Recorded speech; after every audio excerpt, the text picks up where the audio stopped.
Hello friends, a very warm welcome to one and all present over there and listening to me. So me Vanika welcoming you all in this very session of physics where we are going to solve this lecture of the dual nature of matter and radiation, but right now we are going to solve for the neat pattern. I have told you the chapter thoroughly for this dual nature of matter and radiation. Also, we have covered some CBSE question pattern, right? Now it's time to just check our knowledge whether we are eligible, whether our knowledge is eligible for this neat pattern or not. I hope you guys would be understood and clear with this concept of the chapter, and now we will begin with the questions. So let me just see without wasting much time what is the first question.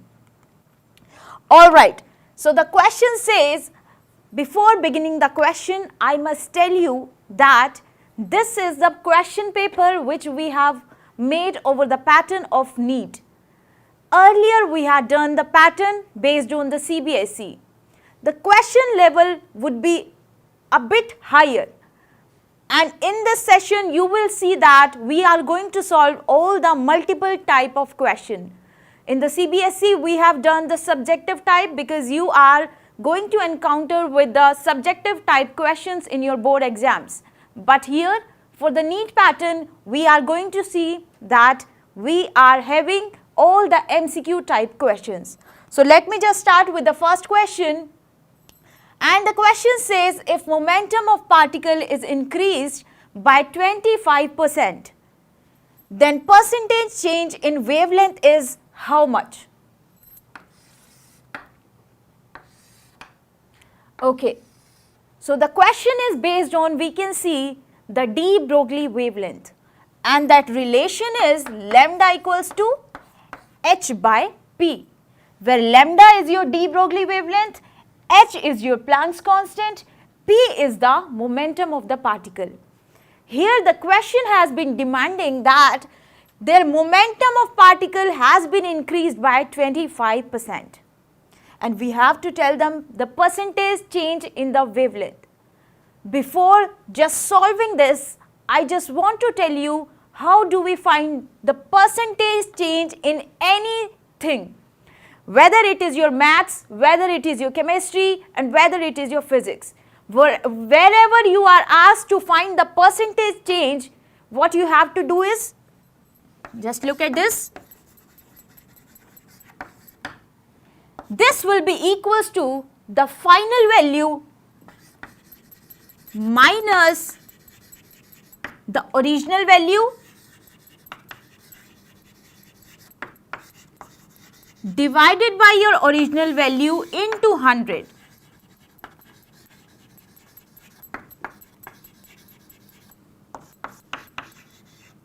Right? So for an example, I can say that you were earlier having 100 rupees. And you have to tell what is your percentage change in your money after some time. So what you will do?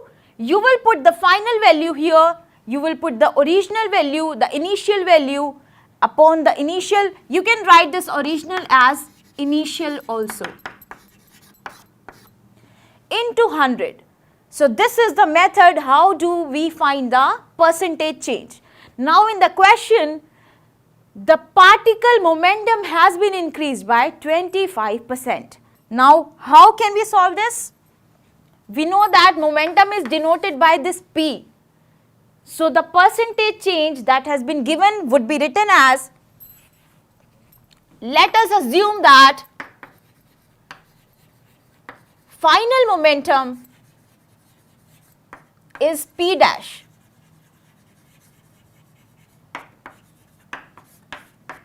Right, and the initial was P. So what will be the percentage change? The percentage change here was, that means increase in the momentum was P prime minus P divided by P into 100. Final minus original upon original into 100. So we have put these values.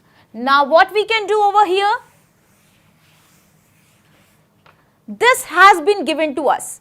This is said that 25% is the percentage increase. So we can write over here 25%.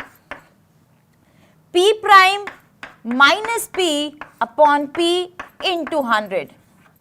Right? So what I can do next is, I can just solve for this, and that would be 25 divided by 100 equals to P prime by P minus 1, because P by P is 1. So we are having this now, and now I can solve for this, P prime by P.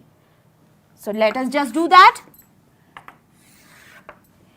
P prime by P will be equals to 25 by 100 plus 1.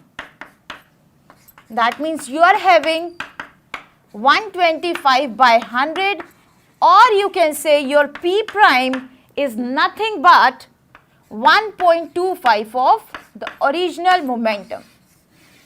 You are having this relation with you, and in the question what we have been asked, to find the momentum, to find the de Broglie wavelength, and we know that lambda equals to h by p. So what we can do over here is, we can just put these values. Suppose initial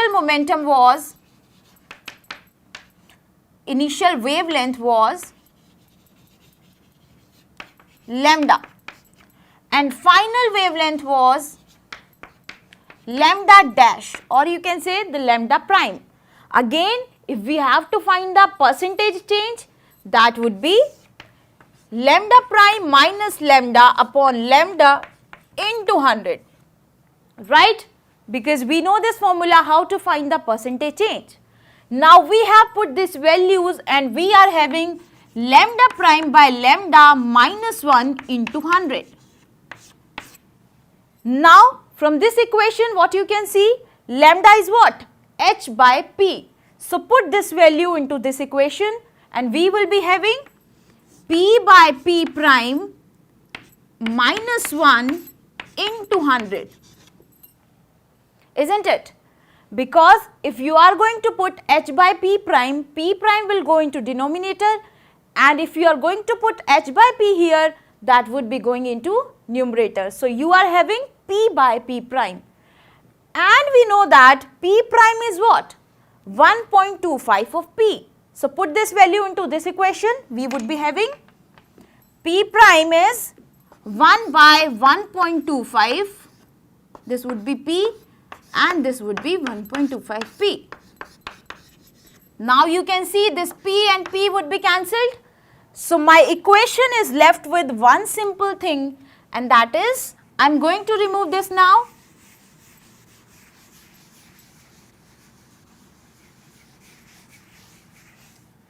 So we are now having 1 upon 1.25 minus 1 into 100.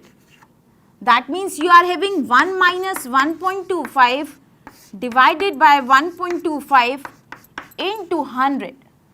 This is your percentage change in your wavelength, right? Now if you are going to solve for this, just let me see what is the question, what are the options. First of all, focus on the options. If you are getting your answer within the range of your any option, that you can tick the first which is coming into your option. So let me just see, here it is decreased by 25, increased by 25, decreased by 20 and increased by 20. Okay, I have seen the options now. Now let me just see how in the way my answer is coming. So here I can say that 1 minus 1.25, that means definitely the answer would be negative, because 1 is greater than, 1.25 is greater than 1. So answer would be definitely negative. That means decrease would be happening. So two options are definitely can be neglected. That means increased option will be neglected. So 1 minus 1.25 would be what? If you are going to subtract for this, and you would be having 0.75 divided by 1.25 into 100. And if you are going to solve for this, you will be having minus 20. That means your answer is the wavelength is decreasing by 20%. So let us just see what is the option. First was increase, first was decrease, second was increase, third decrease, second increase, fourth increase. So let me just tell you the options that can be neglected from here is increased one, because we are finding our answer in the negative. So that would be decreased by 20%, because we have got our answer as minus 20. You can see here. So that means our wavelength change is decreasing by 20%, right? So now we are done with the first question. Let us just see what is the second question. Alright, so before starting the second question, you just note it down and then we will be beginning with. Okay, so now let us see what is the second question of this paper, and we will now moving towards the second one, which says that a deuteron is accelerated through a potential of 500 volt, and the potential through which a singly ionized helium ion is to be accelerated for the same de Broglie wavelength. So we have to tell what will be the voltage if we are going to accelerate this helium, singly ionized helium with the same wavelength. So we have to tell the potential. Now let us just proceed with this question. And first of all, as I have told you, before going to start the question, you should focus on the things that has been given into the question. That means you have to focus on one particular this thing that has been given, potential of 500 volt. And second thing that has been given is a singly ionized helium. And third thing that is important for the question is the same de Broglie wavelength, right? So let me just start now. Here V1 has been given as 500 volt, right? And I know that there is a relation between the potential, the kinetic energy and the stopping potential. So let me just first of all write this equation.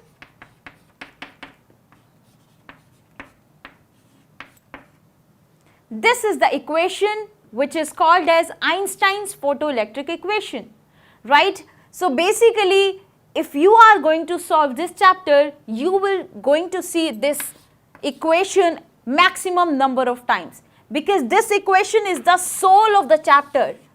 If you are unaware of this equation, you are going to lose your marks. So just focus on this particular equation which is called as photoelectric equation given by Einstein, right? So now the question is, a deuteron is accelerated through a potential of 500 volt. So we have written V equals to 500 volt. The potential through which a singly ionized helium atom is to be accelerated for same de Broglie wavelength. Now let me just start. We are knowing the relation that is lambda equals to h upon mv, or we can write this equation as lambda equals to h upon under root 2 meV. Here E is the charge and V is the potential, and this is the de Broglie wavelength. Now from this equation,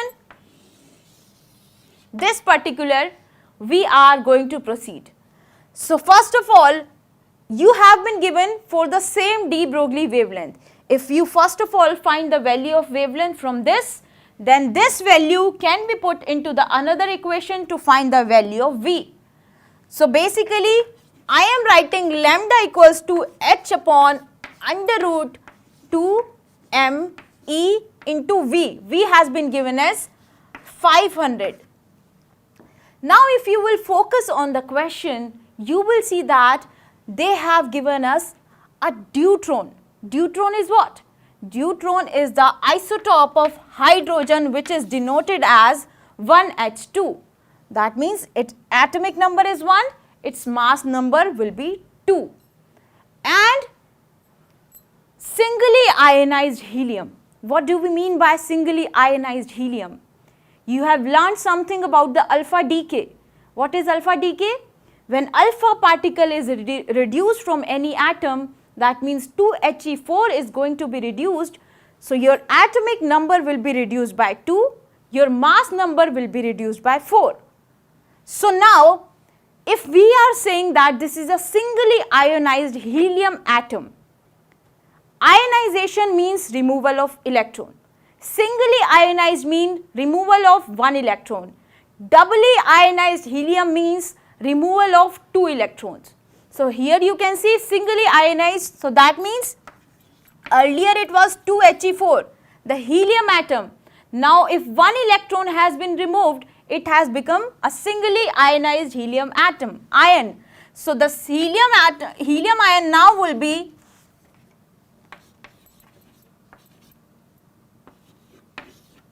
(3He4). I can write it as, or I can just add a positive sign here because one proton has been added. You know that if an electron is removing from something, that means some positivity will be coming to it. So if one electron has been removed, one positive has come here. Now we are having this helium, singly ionized, and this hydrogen. So we have to deal with these two. Now just come back to the equation. This was lambda equals to 2H upon under root 2 MeV. Now you will see that we are talking about deuterium. So let me just write here lambda of deuterium.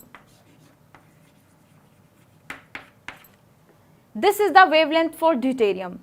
Now we know that deuterium is 1H2. So that means I am going to write the mass number as 2m into E into 500. Now if I'll speak about the lambda of alpha particle.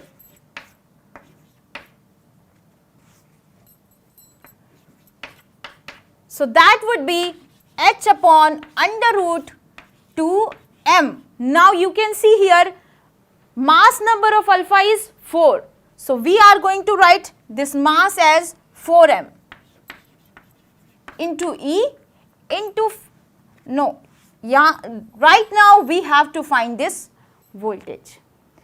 Now you are having two equations with you, first for the wavelength of deuterium, second for the wavelength of alpha particle. And in the question it has been directly said that these two wavelengths are same.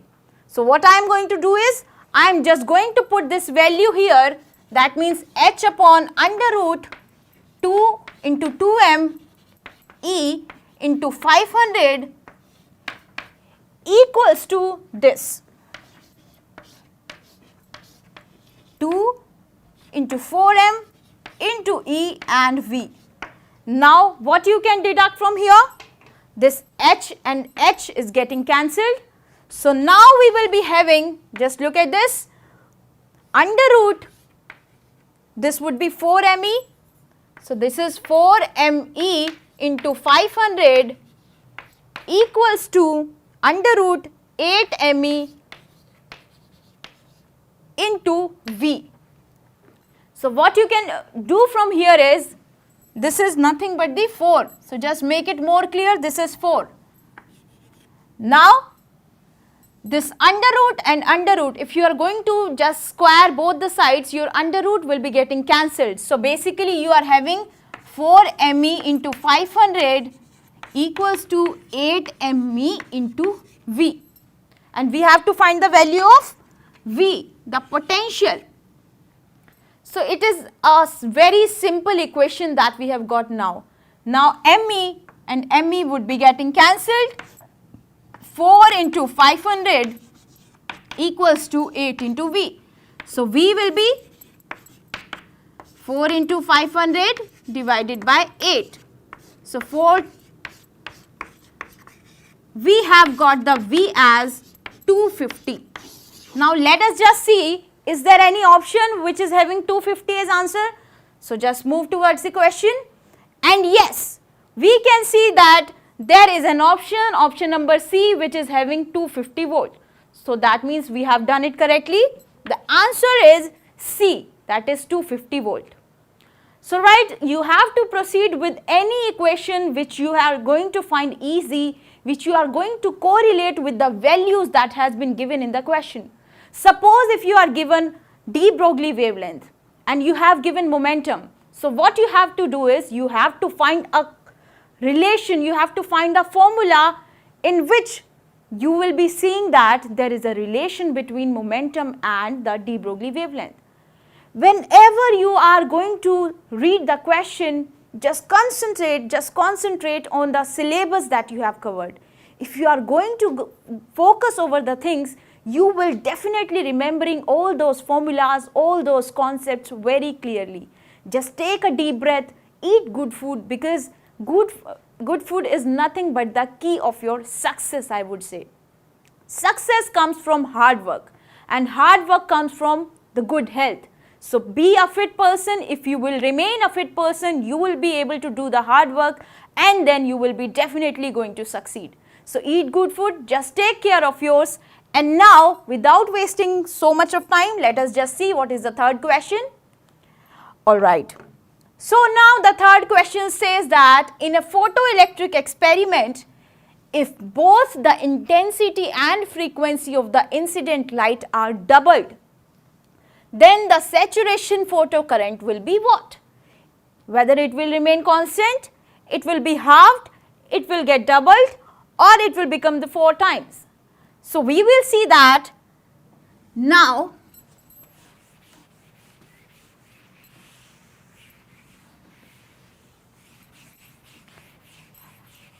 Now go into your flash memory. We have covered this chapter and we have made so many graphs, such beautiful graphs, so that you can remind it and you can correlate it whenever you are going to see the question. That beautiful graph was plotted between the frequency and the photocurrent.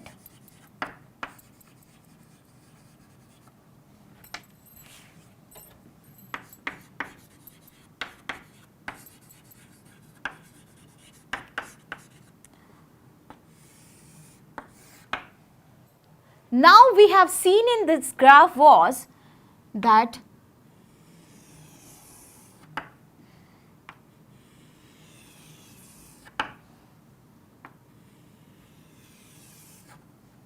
this is your nu 1, this is your nu 2 and this is your nu 3.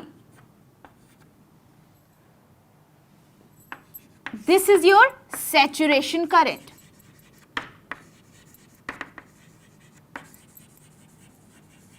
And in this case, nu 3 is greater than nu 2 is greater than nu 1. But here what you are going to see? You are going to see that for all these frequencies, you are having same current.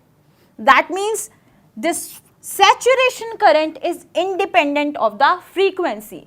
So what I can write over here?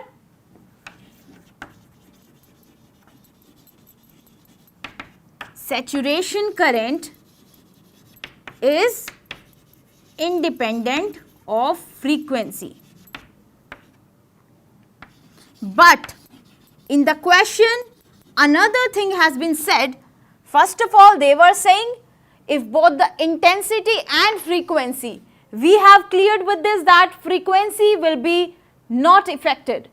There will be no effect of frequency on the photocurrent.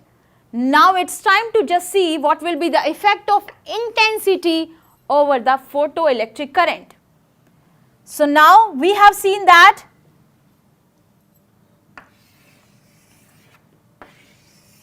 for the intensity, I have told you one thing while I was teaching you this chapter. Greater the intensity of the incident radiation, greater will be the number of photons that will be emitting. So let me just draw a diagram before you to make you understand. Suppose this is a metal, any metal, and there is any incident radiation falling over it.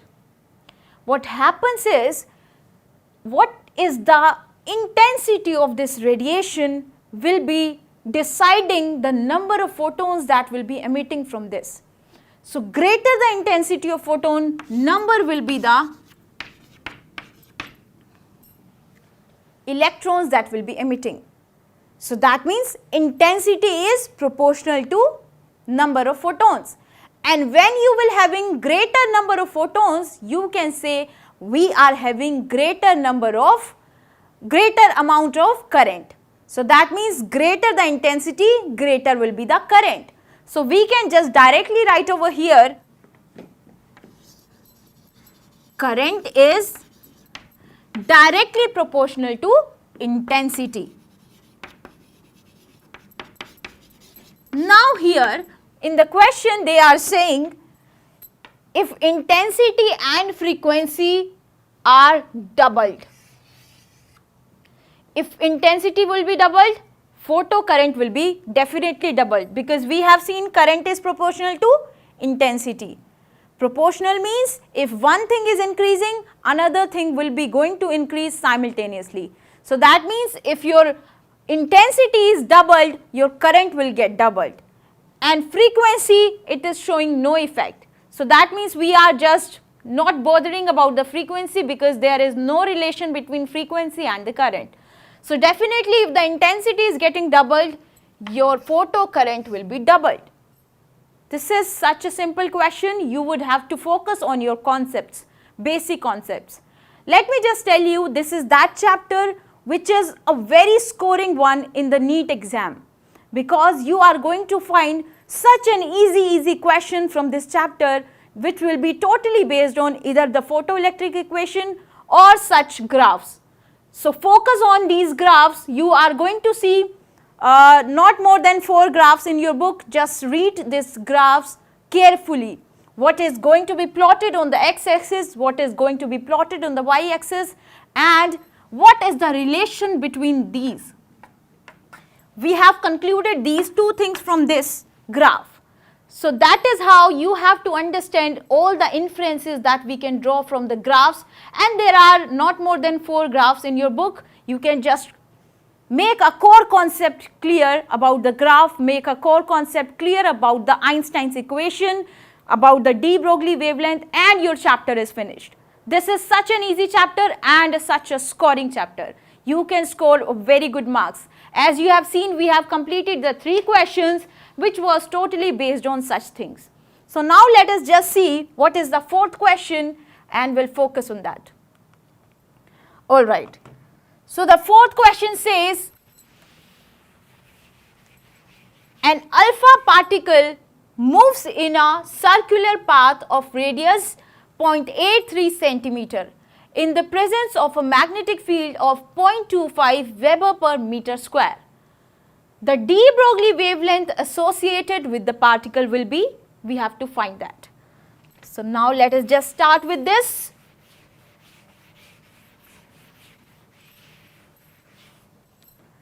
First of all, what has been given?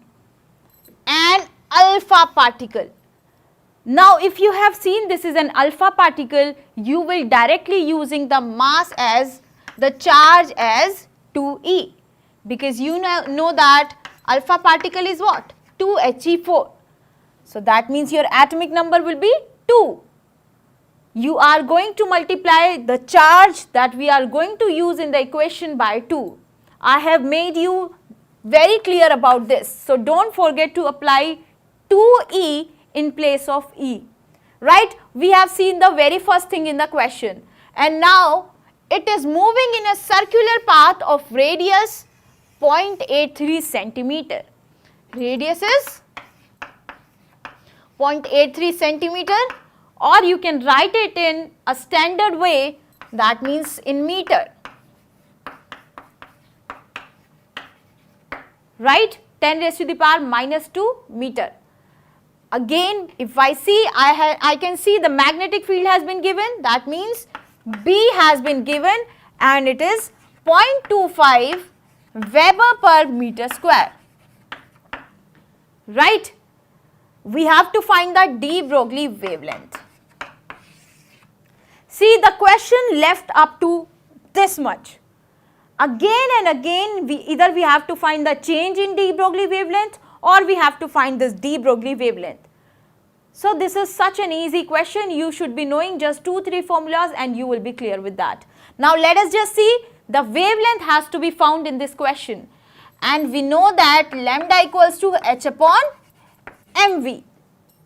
If I know the mass and velocity, I can find the wavelength, right? Now I am just going to find what is the mass and velocity. Okay, to find the mass and velocity, I must see what are the other situations that has been given. We are saying that this alpha particle is rotating in a circular path of radius this and the magnetic field this. So you know that definitely if a particle is moving in a circular path, there will be a centripetal force acting along the center. And if this is moving in the magnetic field, definitely this magnetic field and this centripetal force will be making it equivalent. That means they are just equating with each other. So we can just write over here as, what is the force of magnetic field? QVB. That will be equals to the centripetal force, mv square by r. This Q is charge, V is velocity, B is magnetic field, and in this is mass, velocity square and the radius of the path. So this velocity and this velocity, can we cancel it out? Right? So now I am having QB equals to mv by r. Just see, we have reached up to this mv. We were finding this mv and we have found this. Now mv can be found as mv equals to r into qb. We have been given r. We know that this is helium particle, the charge will be 2e and we know the value of b. So we are going to put these values and we will be finding the value of mv. So that means radius is 0.83 into 10 raised to the power minus 2 into q, that means 2e. 2 multiplied by e. E is what? The charge of electron, and it is 1.6 into 10 raised to the power minus 19, and the B is 0.25 Weber per meter square. So if you are going to find the value of mv, you will see that it is approximately coming to 9.939 into 10 raised to the power 10 or into 10 raised to the power minus 3. And now you can write it as mv equals to 0.009. Right? Now what I can do is I can just put this value of mv into this equation and I can find the value of lambda. So let me just write for this. Lambda equals to 6.6 into 10 raised to the power minus 34 divided by the value of mv, and this is 0.009. I may be incorrect with this calculation because I am not going to do this calculation by hand over here. You can do the calculation and you can find the value of mv because I am not sure whether this value is correct over here or not. You can use your calculator and find out the value of mv. This is such a simple thing, you have to just do the multiplication and nothing else. So whatever will be the value of mv, just put this value of mv to this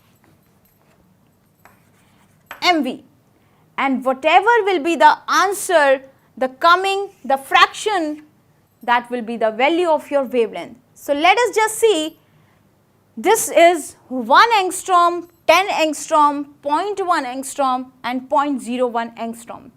Let me just tell you that if you are going to see such answers which will be not coming into the range of this, but definitely they will be approximating to such values, then you can just correct it. You can just tick it. Suppose for an example, you are having your answer like just having your answer of this question as 0.0009. Let me just say this is 0.009. This is your answer. So what you can do is, you can see from all the 4 questions which will be the best approximating to your answer, that will be your correct answer. So let us just see 0.009 is what? It cannot be 10 angstrom, it cannot be 1 angstrom, it cannot be 0.01 angstrom, but it can be 0.1 angstrom. So this is how you can compare your answer with the options that has been given. And most important thing, what you can do is just ignore those options which you can correlate directly. If you are like in the previous question, we were seeing that we were finding our answer in the negative. Decreasing we have to find. So that means answer was negative. So that means we have ignored the positive ones, the increasing ones. This is how you are firstly going to ignore the answers which are not necessary, and then focus on those 2 options which you can see can be correct, right? So now let me just see what is the next question. I have given you the approach for this question. You can approach, you can just go by this method, and finally you will be reaching to this. Put the value of MV and you will be getting the answer, right? So here no spoon feeding is going on, you are your owner, you are going to do your work by your own. So let me just see the 5th question. If the kinetic energy of a free electron doubles, what will be the de Broglie wavelength? How is the de Broglie wavelength be changed? We know that there is a relation between a kinetic energy and a wavelength. We know that h nu minus work function, Einstein's photoelectric equation, right? Kinetic energy of a photoelectron doubles. This is a relation that we are knowing. Also there are 2-3 relation, and that is lambda equals to h upon under root 2 m k. This is kinetic energy, and you can write this kinetic energy as EV, because there is formula kinetic energy is EV. So in place of kinetic energy you can also put EV, but here we have to find the relation between the kinetic energy and the wavelength. So this is wavelength and this is kinetic energy. We have found a relation. Now we are going to see what is the situation that has been given. The kinetic energy of a free electron doubles. So if you are going to double this, first of all, this you can see this is inversely proportional to under root k, kinetic energy, right?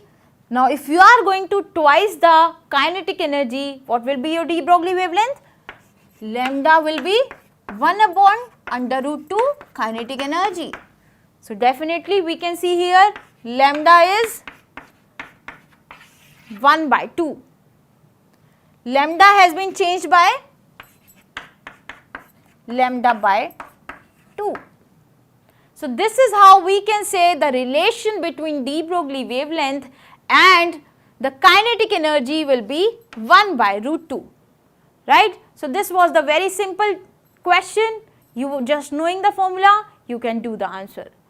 Now let me just see what is the 6th question.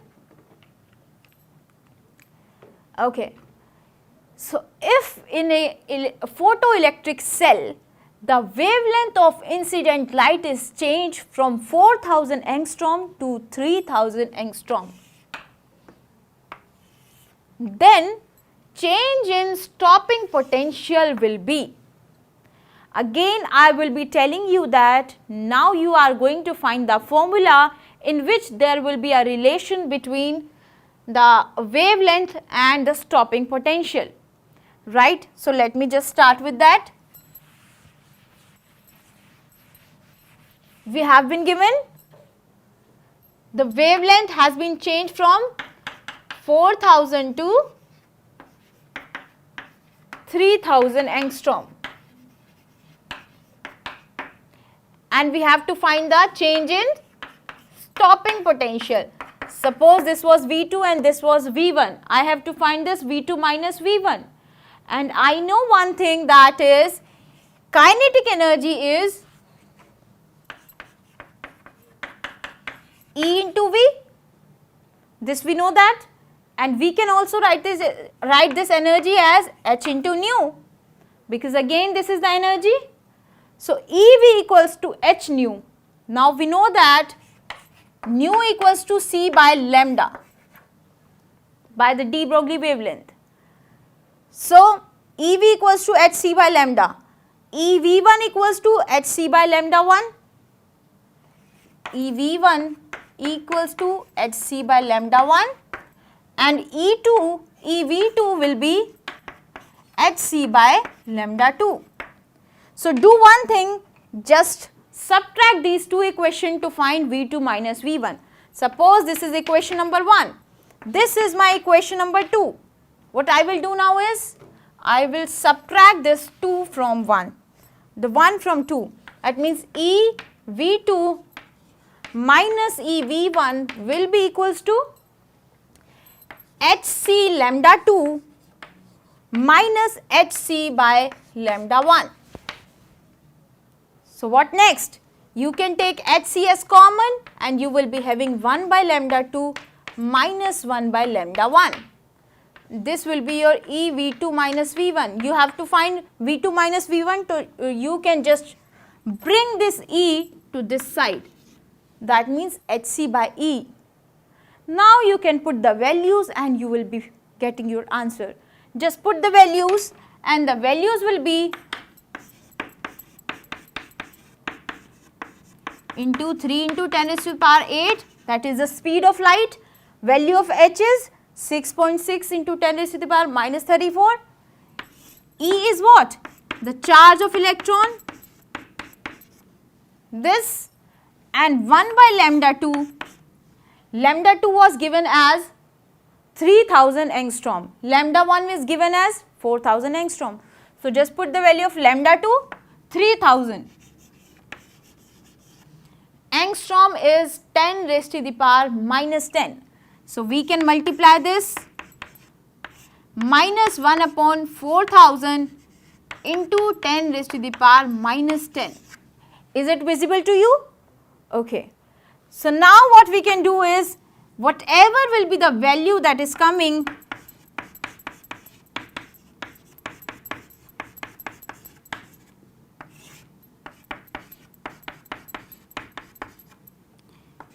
we can take this 10 raised to the power minus 10 as common, and that minus 10, if will go upwards, then it will become as 10 raised to the power 10.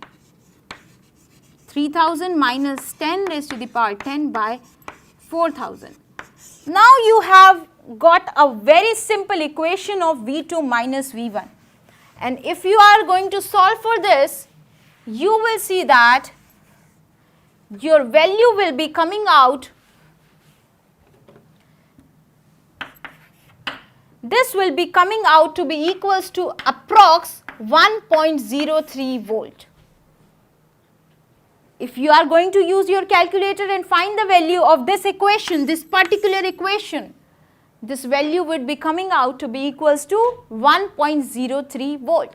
And let us just see whether there is any option of 1.03 volt or not. So now just come back to the question, and yes, there is an option of 1.03 volt. If you are putting the correct values, you are knowing the values of H, you know the value of C, you know the value of E, and you know the formula furthermost. So you are going to definitely fetch your answer within the seconds, right? So this was the procedure of solving this question number 6. Now let me just see what is the question number 7. All right. So it is saying that for a certain metal, incident frequency nu is 5 times of the threshold frequency. Let me just write first of all the condition that has been given. Nu is 5 times the threshold frequency. Threshold frequency is denoted by nu naught and the frequency is denoted by nu. And second thing they are given us, and the maximum velocity of coming out photon, maximum velocity, that means V, has been given as 8 into 10 raised to the power 6 meter per second. Again, what are they demanding? If nu equals to 2 nu naught, the maximum velocity of photoelectrons will be. So the question is, if nu will become 2 nu naught, what will be the V? This we have to find. So just apply the photoelectric equation, that is half mv square, V1 square we will do, and that is h nu minus h nu naught, work function. This is what? This is Einstein's photoelectric equation.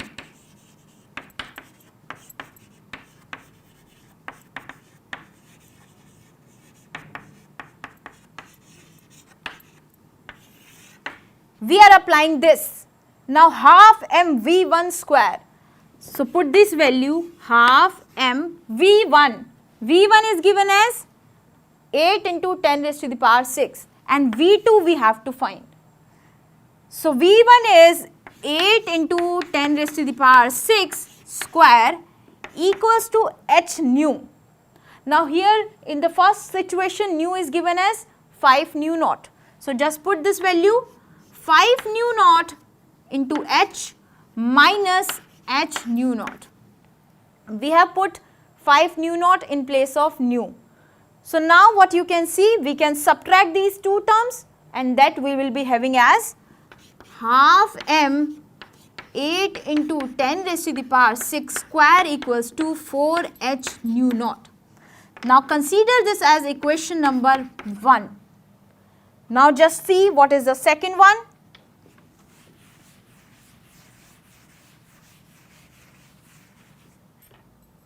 Again using this Einstein's photoelectric equation, you will be having half m V2 square equals to h nu minus h nu naught. Now for the second equation, you can see we have been given nu equals to 2 nu naught. So just put this value and we have to find the value of V2. So this will be h into 2 nu naught minus h nu naught. So that means you are now having half m V2 square equals to 2 minus 1, that means h nu naught. Now consider this as equation number 2.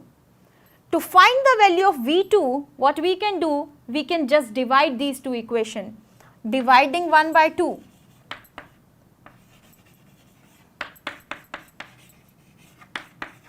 And we will be having half m V2 square equals to h nu naught divided by half m 8 into 10 raised to the power 6 square equals to 4 nu naught. Half m 8 into 10 raised to the power 6 square equals to 4 into h nu naught. So just put this value, 4 h nu naught. So what you can see over here, h nu naught cancelled, half mv, half m cancelled. So V2 square by this equals to 1 by 4. So that means we are having V2 square equals to 8 into 10 raised to the power 6 square divided by 4. Now what I can do is V2 square equals to 8 into 10 raised to the power 6 upon 2 whole square, isn't it? We can write the 4 as the square of 2. So I have just taken the whole square. Now this square and this square cancelled. So I am having V2 as 4 into 10 raised to the power 6 meter per second. Now let me just see whether this answer is correct or not. Just move towards the option and let us just see, is there any option? Yes, of course. We are having option number A as 4 into 10 raised to the power 6 meter per second. That means our answer is correct. So correct way, correct answer. If you are going to follow the correct way, you are going to reach at your correct destination, right? Now let us just see without wasting much of time, question number 8. In this question, one thing that has been given is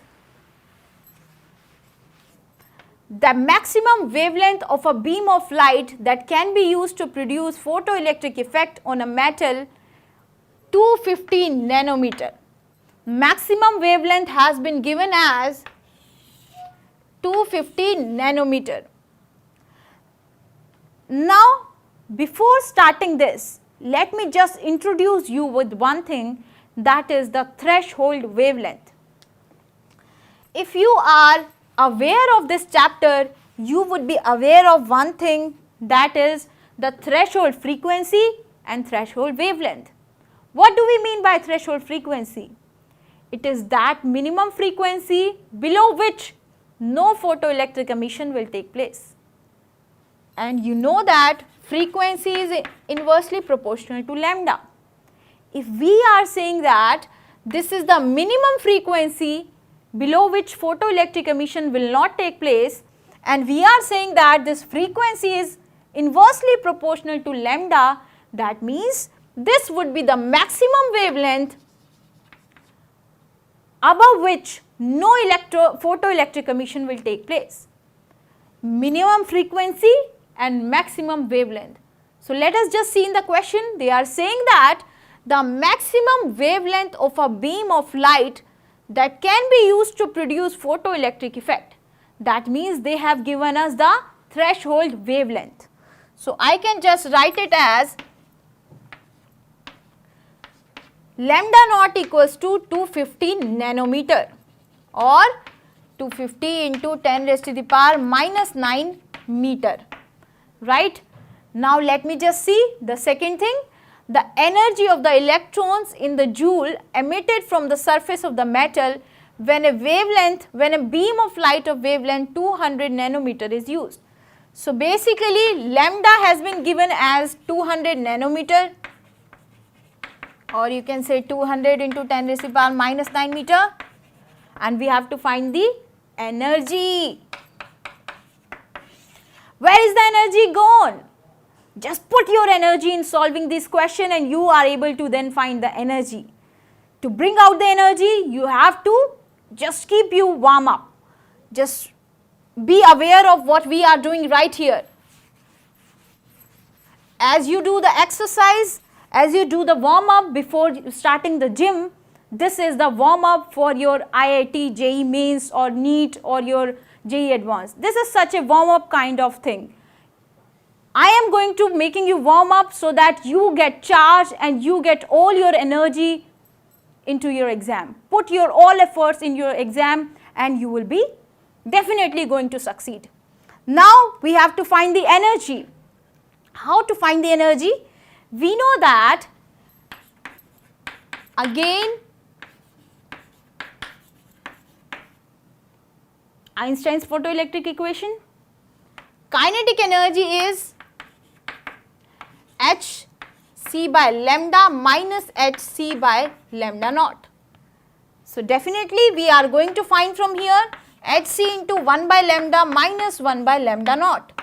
So put these values, 1 by lambda, lambda is this, lambda naught is this. H is Planck's constant, c is the speed of light. Put these values and you will find the kinetic energy, the maximum kinetic energy in the joules. So we are going to put 6.6 into 10 raised to the power minus 34 into 3 into 10 raised to the power 8. And then this is not in division, don't get confused because I myself got confused. So just remove this from here. Now this multiplied by 1 by lambda, lambda is 200 into 10 raised to the power minus 9. So minus 9, if we'll go up, that would be like this.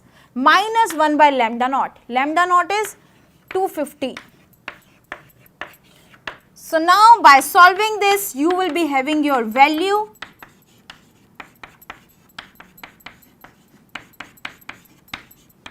Solve for this, 1 by 200 minus 1 by 250. Just keep your maths strong. If your maths is strong, your physics is definitely going to be strong, because we know that physics and maths, they just go hand in hand. They walk hand in hand. So if you want to be the master of physics, first of all you have to be the master of mathematics. So just apply your knowledge, apply your calculation up to this, and you will be finding your answer. That means the kinetic energy. And in this question, they were demanding something, that was the energy. So one of the option will be your coming answer. If you are going to solve this, you are going to have one of your answer, and that would definitely be your correct answer. So just see which is the option that is coming here and tick over that. Now let me just move towards the next question, that is the question number 9. And the question number 9 says, again a very simple thing. You must have seen such type of question in CBSE pattern also. As I have told you that CBSE and NEET are not very much difficult. The NEET level is a little higher than the CBSE. If you are a hard worker, if you are doing hard work for your CBSE, you are definitely going to crack for NEET also. So here the number of photons of wavelength of this. So wavelength has been given 540 nanometer. That means 540 into 10 raised to the power minus 9 meter. And power has been given as 100 watt. And what else has been given? Number of photons has to be found, emitted per second. Now we know that number of photons is nothing but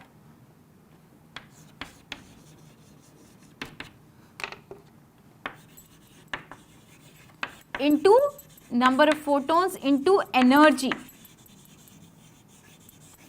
This is a relation that we have used for CBSE pattern also, that power is number of photons into energy, right? Energy is what? Let us denote this number of photon as small n, and energy is h nu. Nu can be written as C by lambda. So now we are having this as power, and we have to find the value of n. So let us just do this. From here, the n can be came out to be as n equals to P into lambda divided by h into C. So put these values. Power is 100 watt into lambda is 540 into 10 raised to the power minus 9 meter upon HC. H is 6.6 into 10 raised to the power minus 34 into 3 into 10 raised to the power 8 meter per second. So if you are going to solve this, you will be having your answer, and according to me the answer would be coming into the range of approx 3 into 10 raised to the power 8 or 9, something like this, 8 or 9. So we can just check it out whether there is any option which is correct or not. So yeah, we are having two options which is in the range of 3 into 10 raised to the power 20 and 3 into 10 raised to the power 18. So definitely these answers are incorrect. So just focus on these two, do the calculation and find out whether this is correct or whether this is correct. But definitely if you are going to solve this, you are going to have one particular answer. And according to me, it may be 3 into 10 raised to the power 20. So you can just check it out. There is no problem in solving that. It might be 3 into 10 raised to the power 18, but it just depends on this calculation. Just solve for it and you will be having your value for n, and then take out this value, right? Now let us just see the next question, which will be the last question of the session, and this question is: two radiations of photons energy 1 electron volt and 2.5 electron volt successively illuminate a photosensitive metallic surface of work function 0.5 electron volt. The ratio of the maximum speed of the emitted electrons will be what? So we will be proceeding with this.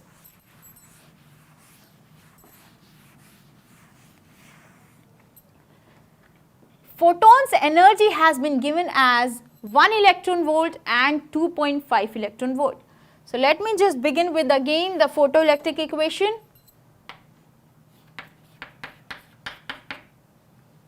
H nu minus work function.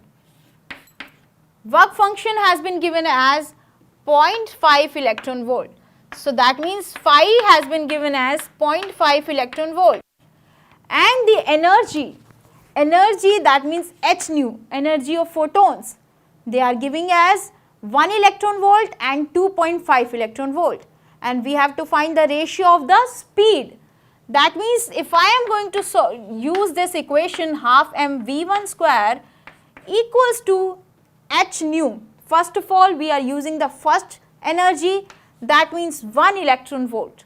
So 1 minus 0.5, this is your equation number 1. You can use this as half m v1 square equals to 0.5. Consider this here as equation number 1.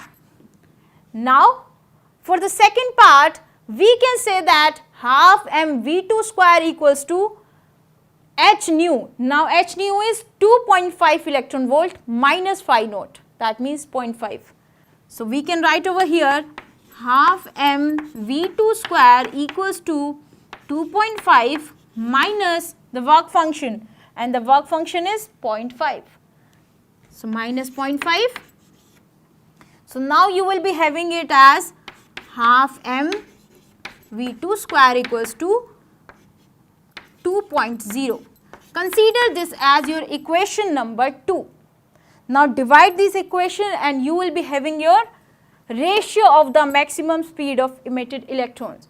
So, let us just see. Half m v1 square divided by half m v2 square equals to 0.5 divided by 2, right?